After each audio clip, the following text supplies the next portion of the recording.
Welcome to the Healthful Woman Podcast, the fastest growing podcast in women's health. Today's Monday, October 18th, 2021. Today, we continue with part 3 of our 6-part mini-series on twins. If you missed parts 1 and 2, you may want to go back and listen to those first.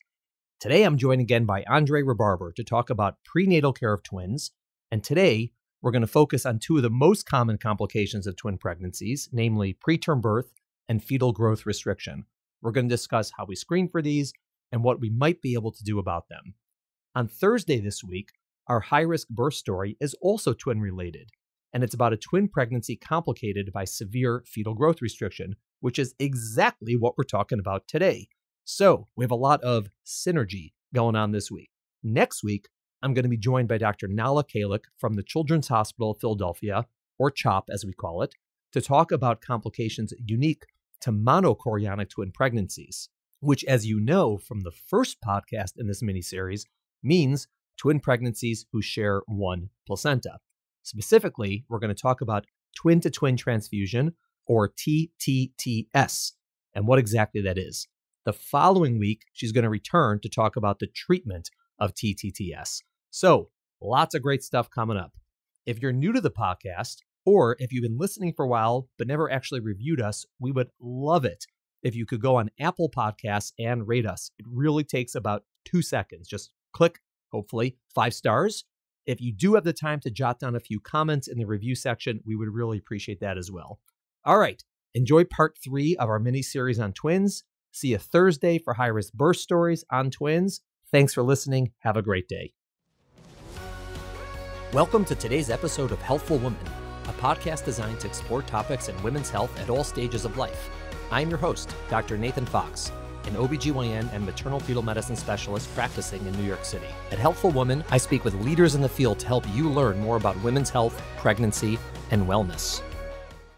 All right, we're back with Andrei Rebarber. We're talking about prenatal care of twins. Last week, we talked about general prenatal care of twins, sort of early pregnancy, and how we counsel women about nutrition and exercise and what to take and visits.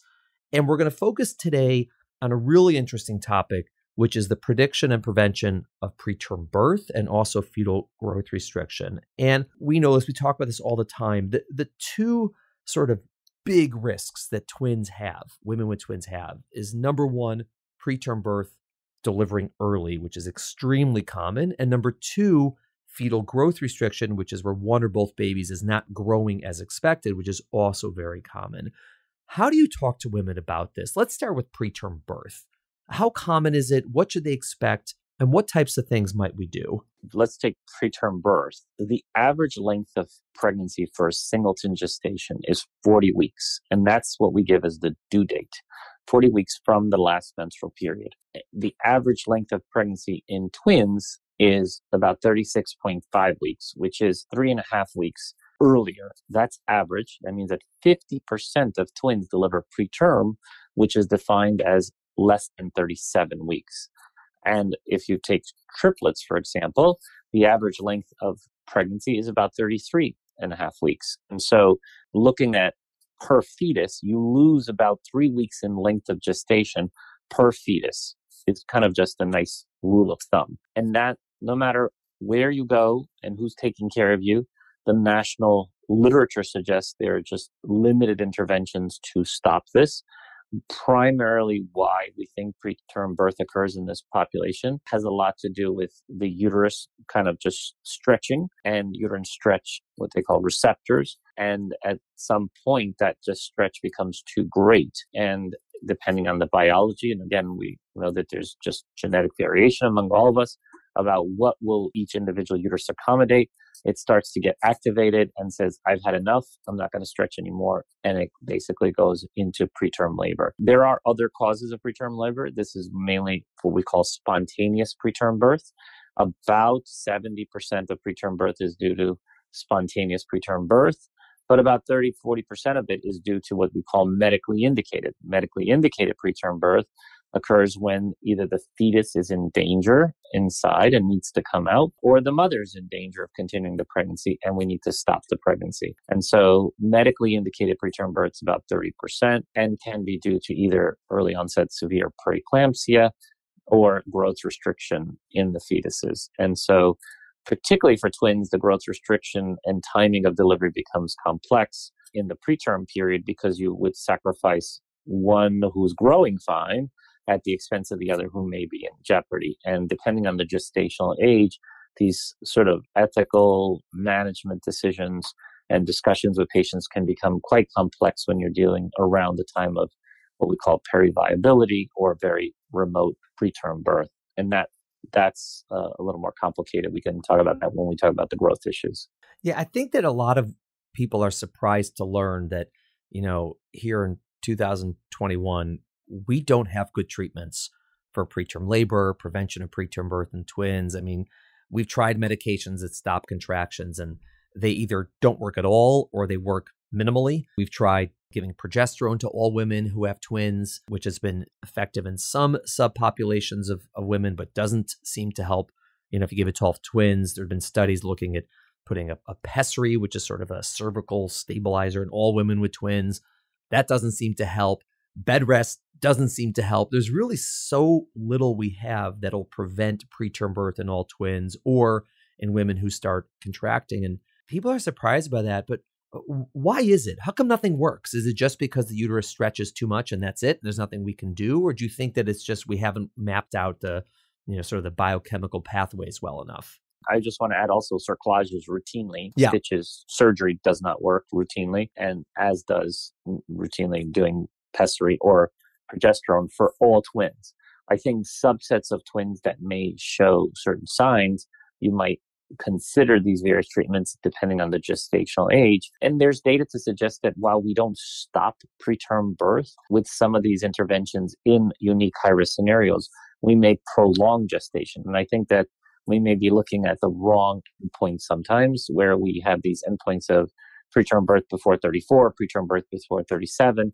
But the reality is that individual cases, can we prolong gestation to even a week or two, buying time with some of these interventions can be quite dramatic in the improvement in outcome. And I think that I'm not as nihilistic as some of my other peers in that nothing works, because I actually disagree with that. I think nothing works to actually stop preterm birth.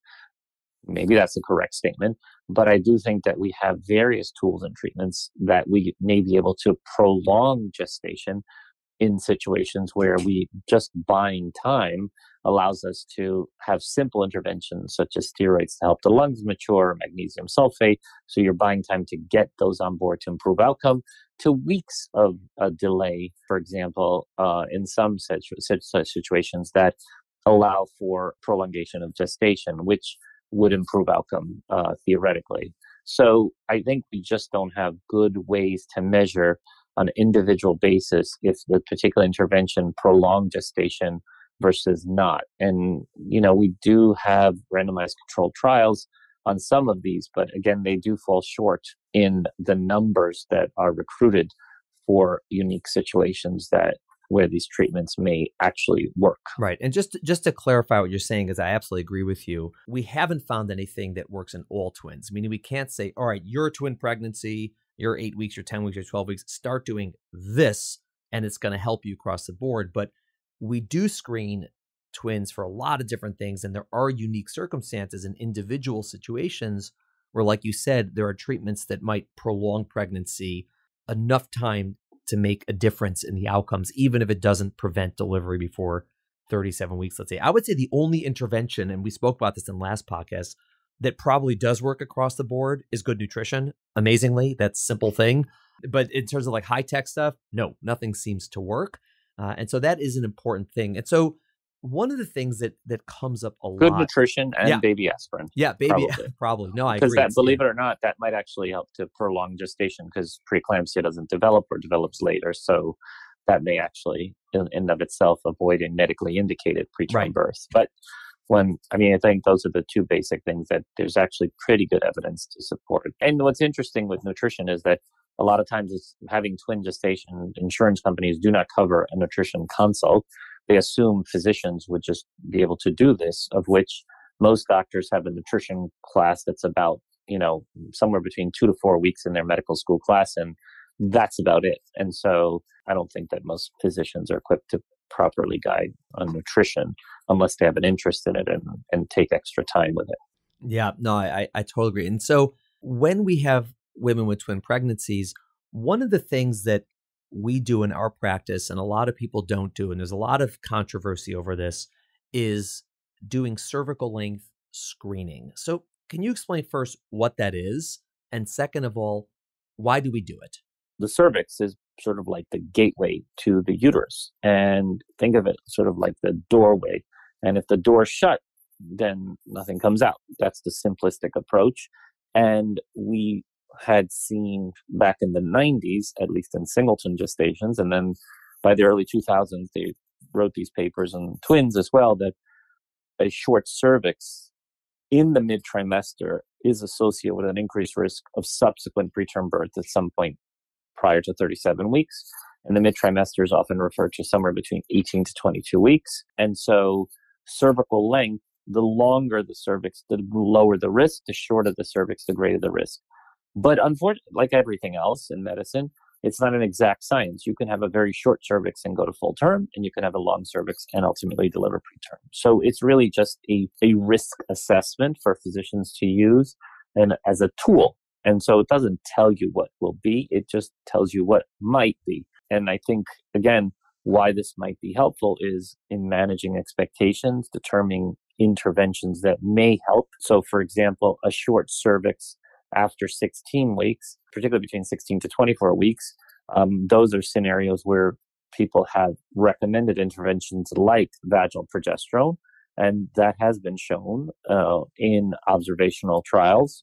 It may be beneficial to prolong gestation and improve outcome in twins. And I'm a believer in that. And there were meta-analyses, or what we call pooled studies. So people took 20 studies, put them together to look at what the effect was, because you got larger number of patients treated versus untreated, and it does show benefit in that. More recently, people were pretty negative about cerclage, for example, or stitching the cervix in twins. In fact, we were quoted once on the labor floor about 10 years ago that it was illegal to put a cerclage in, which it's not. But the data has caught up to our viewpoint, which is a small subset, maybe 1% to 2% of patients with twins may benefit from cerclage in extremely short cervixes or dilated cervixes, and that is reasonable. And that seems on an individual basis to prolong gestation or improve outcome. So I wouldn't do it routinely, and we don't do it very often, but a cerclage or a stitch around the cervix in a twin gestation may be helpful in some unique situations. So there are some treatments that you can do, which is why looking is valuable. And in addition, I think looking is valuable in that for a lot of people, they may not want to leave the country if they know that they have a short cervix, or go far away from their physicians. They'd be more keyed into the symptoms that we'd be concerned about for actual preterm labor itself. So those are the reasons why we think cervical length screening is valuable. And then for the other patients, those that actually have a long cervix, it's still valuable because, again, they do have pelvic pressure, they do have cramps, they are concerned about preterm labor and delivery. And so the majority of twins have a lot of symptoms, and the negative predictive value, or something what we call when you have a normal study that the likelihood of a bad thing happening to you is very, very low, is very useful for patients to go on with their normal lives, like go about their exercise, go about to work, go continue normal activities in the sense of sexual activity. So there's really no reason to change your lifestyle in any way if you have a normal cervix. And so I think those are important for screening and reassurance along the way, particularly in this usually symptomatic population of pregnancy. Yeah, I mean, I have a lot of thoughts about cervical length screening, and listen, we practice together, and I do it, and I'm a fan of it also. I think that when people recommend against it, they say don't have it done. I think there's a couple of reasons why. One reason might just be pure laziness. They're like, I just can't deal with this information because we don't know exactly what to do every time, and they have a very difficult time taking care of patients in these uncertain situations where it's not 100% clear what the right thing to do is. And so like, I'd rather not know than know and not know exactly what to do.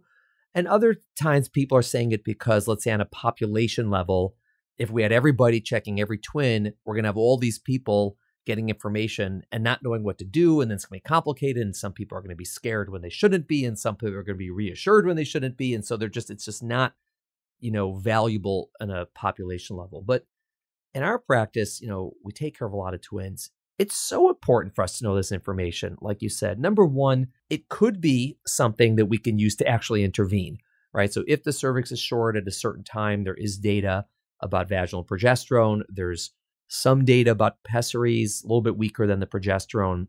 And like you said, for some people, we find, we think she needs a cerclage, or, we need to bring you back in a week and then decide if you need a cerclage, right? Because also do you check once? Do you check every week? Do you check every 2 weeks? And there's, we have to make those decisions. And that's sort of purely like in a prevention type of model. Like we're going to look and we're going to try to get some data and do something to prevent. But even if you take prevention out of the equation, just knowing what's going to happen potentially, having a prediction, right? Saying you are in the 20% that's very high risk to deliver in the next month versus you're in the 80% that's a very low risk to deliver in the next month.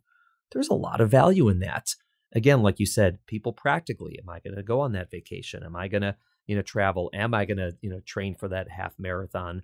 Those things. Am I going to take these? What am I do these symptoms? Or what if you're in a more rural area and you live 3 hours from the hospital? Well, maybe it's time to get closer to the hospital and start living there if you might do this. And also there's interventions that we have that don't prevent preterm birth, but improve outcomes in babies. Like you said, giving steroids, giving magnesium. And if you don't know someone's about to deliver, you don't know when to give them. And we've looked at this in our own studies. And the concept is if I have, let's say, 2 women who are carrying twins, and they're both going to show up and deliver at 32 weeks, right? 2 months early. That's going to happen no matter what.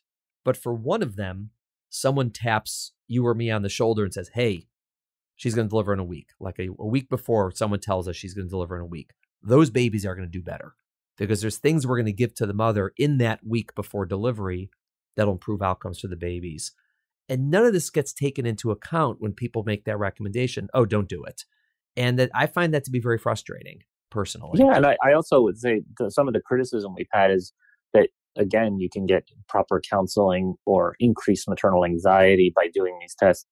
I find the opposite. First of all, I think proper counseling based on proper medical care. And I think that people should get proper medical care. And it's up to the physicians to train themselves to understand the implications of what a short cervix would mean in the context of a twin pregnancy. And there's ample data now over 20 years to suggest that. But additionally, as far as maternal anxiety, and we know maternal anxiety, particularly untreated maternal anxiety or heightened anxiety, may actually be associated with increased risk for preterm birth in singleton gestations. And so the reality is that our patients have access to a lot of information. And so when they Google or they go online, they know that they're at high risk for preterm birth. And they know that, anything can happen and complications arise with twins. And so they're already nervous and anxious and have read all the complications potentially. And so the reality is that it's not that people aren't aware of these concerns. And in fact, we lower anxiety the majority of the time because most people have a normal cervical length. And in fact, because of that, they really, are less anxious about their pregnancy because even though they have cramps and they have pressure and they might have backache, as long as their cervical length is normal, they actually have less anxiety, less stress throughout the pregnancy, which is, again, hard to measure, but the data does suggest it's independently associated with increased risk for preterm birth. So lowering maternal anxiety, providing information that is accurate and appropriate can be very helpful for people and potentially may actually improve outcomes. So I question sort of the argument that doing cervical length serially overdoes it or increases anxiety. If anything, it actually lowers it in my experience with particularly our patient population. Yeah, I'm sure there are people who we do a cervical length and it's short and we worry them and we do this and we increase their anxiety from baseline. Yeah, that definitely happens. But like you said, that's the minority of people. The majority of people, we're lowering the anxiety because we say, no, don't worry. Your cervix is fine. Go back to work. Enjoy. Like you're fine. Come back in a couple of weeks. And that's what happens for most people. So yeah, there are people for whom we increase anxiety. Again, maybe appropriately. Maybe that's like healthy anxiety because they are at increased risk for things, and maybe not. But for the overwhelming majority of the women with twins who come in, it's the opposite. They get good news and they realize, oh, I'm not at such high risk. I can, not worry about that for the next couple of weeks until my next visit and repeat the process. And with doing cervical length screening, we often can more accurately diagnose placenta previa and something unique called vasa previa, which really often gets missed in transabdominal scanning, the latter. And so twins are uniquely at a higher risk for both of these placental abnormalities that can be associated with a pretty significant adverse outcome if not diagnosed appropriately and managed appropriately. So cervical length and transvaginal imaging can identify location of the placenta, location of the vessels that go into the placenta. So things like filamentous cord insertion as well as the Placenta Previa. So there's a lot of data to suggest that good transvaginal scanning and assessment can be very helpful in determining these things. Yeah. And it's so remarkable how passionate people are about this. Yeah. It's like, they're like, oh my God, I can't believe you do cervical lengths. What's wrong with you people? It's like, I have a slide I'm going to give this lecture where it's like controversial topics. And, first is like abortion. The second is like universal healthcare. The third is like taxes. The fourth is like Middle East peace and policy. And the fifth is cervical length screening in twins. It's just everyone goes nuts about this. Nobody cares that we send 14 blood tests on every pregnant patient at the beginning of pregnancy. Like nobody cares about any of that. Like, fine. Yeah, who cares? We never need these tests. But a cervical length, it's like, it's just unbelievable. And I think that it's, again, in the wrong hands, I can see how it could be misinterpreted, or people could be counseled too much in the reassurance direction or too much in the opposite direction and potentially do harm with cervical length screening if they don't know what they're doing. But again, this is like, we do this every day on twins, and we sort of know, what to do with it.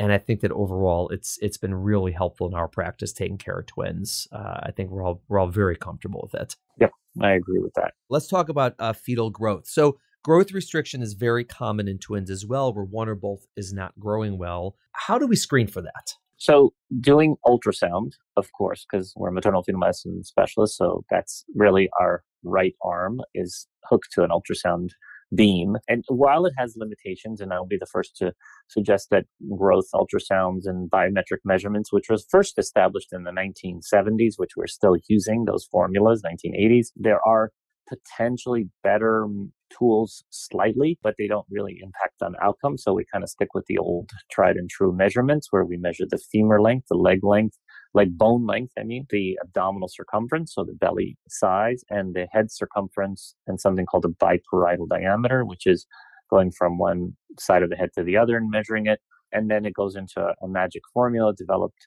by various people to give us an estimate of the growth across gestation. And so all of these are important because, again, growth restriction is a real significant cause for preterm birth and a higher morbidity and mortality, which means complications and death rate of twins exclusively higher even than singletons. So, and twins are at higher risk. Some of the theories why that happens, the slower growth, is thought to be due to whether it's where the umbilical cord is inserting, and we touched on that earlier, something called a filamentous cord insertion, where it inserts lateral to where the main placenta is, and then the vessels have to course along the membranes to get to the main placenta instead of inserting right in the center, or because of what they call placental crowding, which means that just the placentas are close to each other and they just can't expand and grow at their own pace and migrate where they want. There's several theories behind that. It may be as high as 30 to 40% of growth restriction can occur if you take twins to term. So it's not unusual to find growth issues or growth lag in twins. The average birth weight of twins is about 5 pounds or so at term. So it's not that unusual to see that. Yeah. And I think that one of the things that comes up is, since it's so common for twins to be smaller, and again, not smaller because they're born earlier, which is also true, but smaller than, by gestational age, sort of standardization, that people have developed different curves for twins, meaning saying, okay, if most singleton pregnancies, let's say at this gestational age, are 7 pounds, we'll say that's the average, and twins are 6 pounds, we'll just say that 6 pounds is the average for twins. And there's a lot of debate. Is that a good thing? So we're going to sort of say, okay, this is normal, and therefore we're not going to freak everybody out with twins saying your babies are too small. Or in fact, is that a problem? Because we're saying, we're now normalizing something that's actually abnormal. And there's a lot of debate about what to do. We personally, if twins are measuring small, we call them small. We say that that's not quote unquote normal, even though it's common. People disagree with us, and no one's really quite sure what the best thing to do is. with this situation. The twins are typically small, whether to view that as something that's abnormal and concerning versus something that's sort of normal and healthy. And it can lead to a lot of issues. Do you deliver early? Do you not deliver early?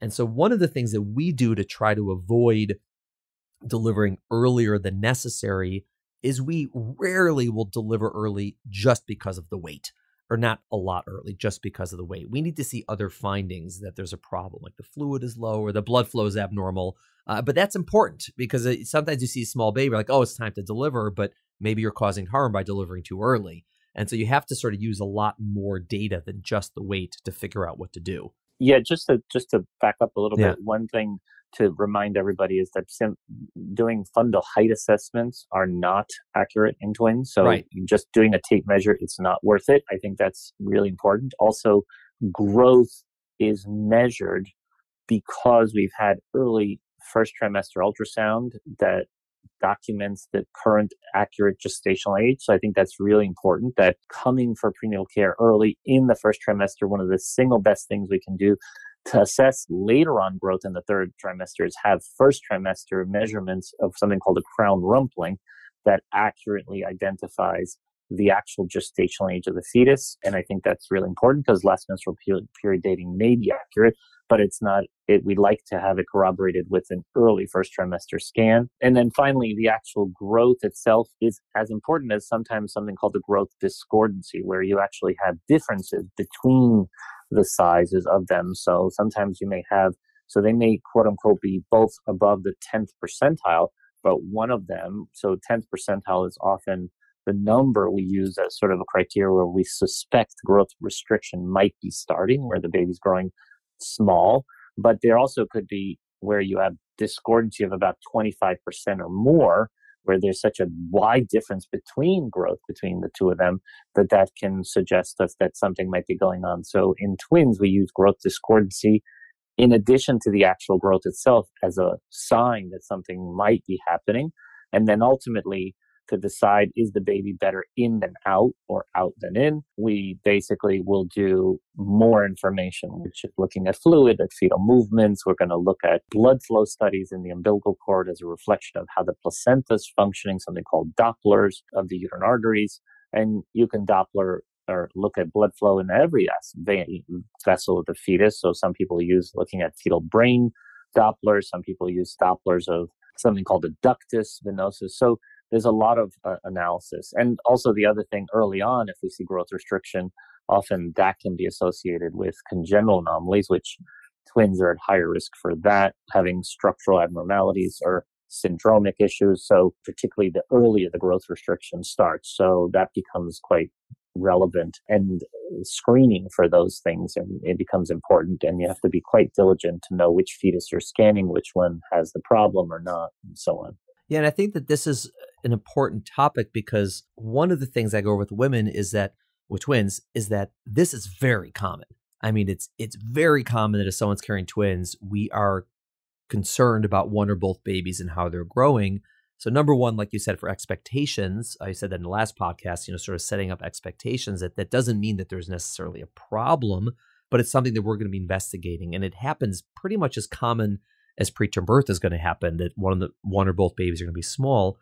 And number two, that this is actually a situation where it matters because our interventions can actually change the outcomes. Because if you have a baby that's not growing well and it's because the placenta is not functioning well, that can deteriorate over time and hurt the baby or even lead to a stillbirth if you don't intervene and deliver before that happens. So when we're doing all these screenings to check the babies, it's not just because we're curious what the weights are going to be at birth. It's we're worried that if there's a placenta or both placentas not working well, if we don't know when to intervene, we don't, right? Then we could potentially have a stillbirth. And on the other side, we don't want to deliver everybody too early and cause preterm birth. So it's a fine balance between not delivering too early, but not delivering too late before there's a disaster. And so it's really important to know how these babies are growing and whether there's other parameters going on that are concerning because it can affect the outcomes. And then the only other thing to add routinely, since we're just talking about twins, is what we call antepartum fetal testing or non-stress test and biophysicals. We routinely, starting at 32 weeks, we see our patients weekly.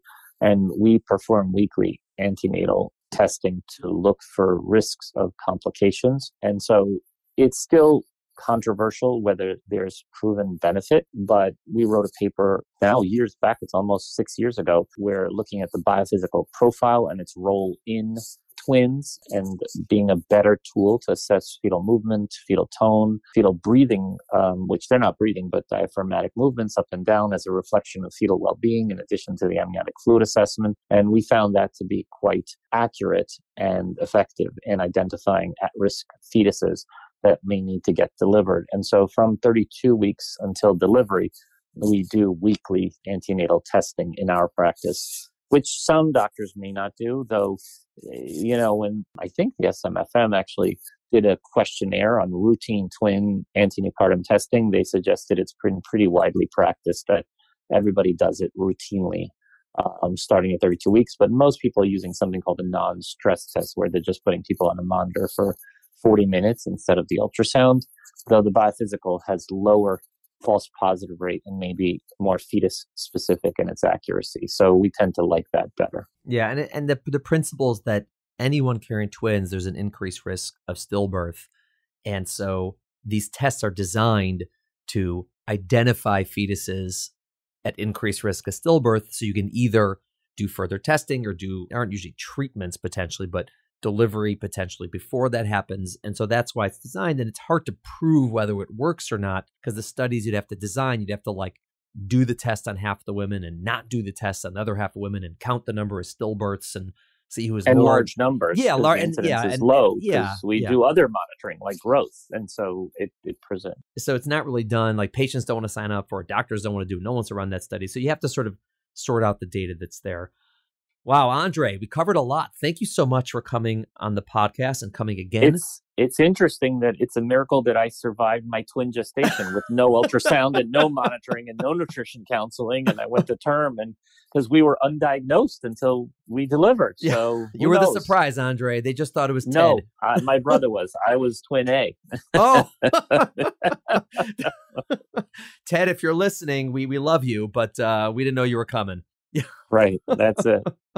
Excellent. Well, thank you for coming on the podcast. Twins obviously, there's a lot of twins. This is part of a long series of twin podcasts, but they're fascinating. And we love seeing twins. They're just so interesting and exciting. And we're going to I think, finish this series with re-dropping the podcast on delivery of twins, which is just a whole, pile of fun for everybody. I think beyond the fun, I think it's really important to, in doing this now 30 years, I think that the reality is that twins are a unique set of complications and a unique set of management skills are required for them. And I think that if we could centralize the care, like in other countries, you probably might get more optimal outcomes, whether it's the delivery itself and the skill sets for that, as much as the antenatal testing and the monitoring and skilled ultrasound units. Just because somebody has an ultrasound machine or has, can scan a singleton doesn't mean they know how to scan twins. They know to manage to twin complications. And so I think it is a unique aspect of prenatal care that occurs about 1% to 2% of all pregnancies. And it's rare enough that in a routine OB practice, this may not be that common. And ideally, maternal fetal medicine specialists should be involved in their care. Thanks for coming on, Andrei. Have a wonderful day, and I'm sure I'll see you many times. Thank you. Thank you for listening to the Healthful Woman podcast. To learn more about our podcast, please visit our website at www.healthfulwoman.com. That's HEALTHFULWOMAN.com. If you have any questions about this podcast or any other topic you would like us to address, please feel free to email us at hw@healthfulwoman.com. Have a great day. The information discussed in Healthful Woman is intended for educational uses only. It does not replace medical care from your physician. Healthful Woman is meant to expand your knowledge of women's health and does not replace ongoing care from your regular physician or gynecologist. We encourage you to speak with your doctor about specific diagnoses and treatment options for an effective treatment plan.